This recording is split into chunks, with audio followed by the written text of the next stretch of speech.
basketball team.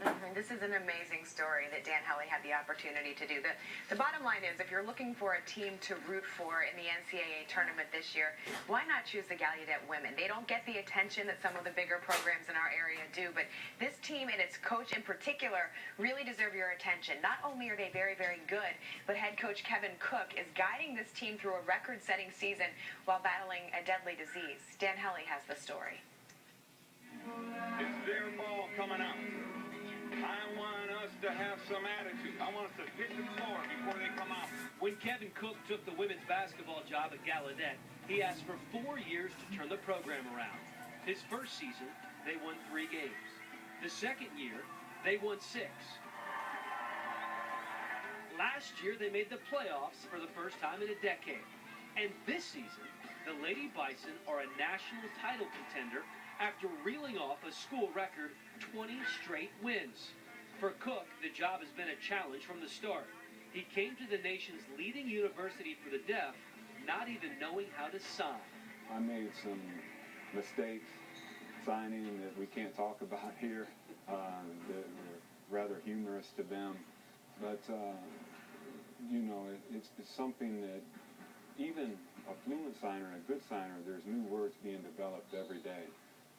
I think ASL has really, in a way, helped my Parkinson's because it's kept me using my hands. Yes, you heard it correctly. Coach Cook's had Parkinson's disease since he arrived at Gallaudet. It's attacked the left side of his body, and he feels the effects every day. It's just something that you have to get up every day with an attitude of saying, hey, I'm going to win today. I'm going to beat Parkinson's down. And that's what I try to share with the team is whatever your challenge for the day, say, hey, don't let it get you down.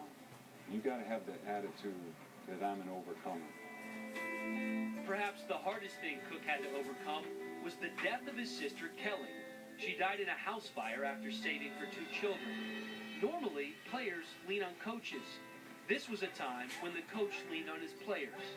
One in particular, Nikitra Hayes, experienced the same thing as her coach, losing her brother in a fire during her freshman year.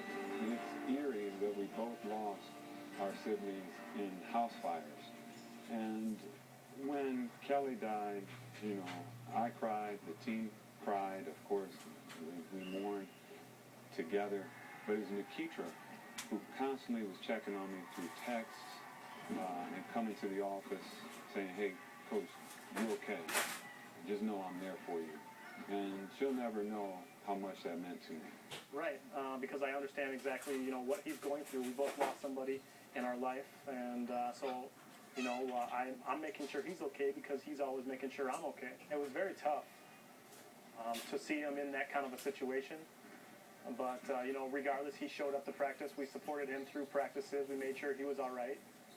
We continued to fight on, you know, with him.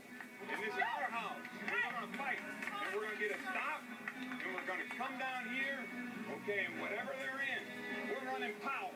We're going to jam it at them. Team 1, 3. 1, 2, 3. Dan Hellie, News 4 Sports. Gallaudet will play Juniata in the first round of the Division III NCAA tournament. Their accomplishments go far beyond the basketball court. It was interesting watching because he has a translator right there to help interpret. So that and fascinating. Wondering how do you get information to them from the how they can read each other. Yeah. And then the whole letting their team know what they've gone through. Exactly. Yeah. And imagine not being able to hear when you're out there on the court and being the impact cheering that and has as everything well. else. Yeah. Fascinating. Thank you, Lindsay.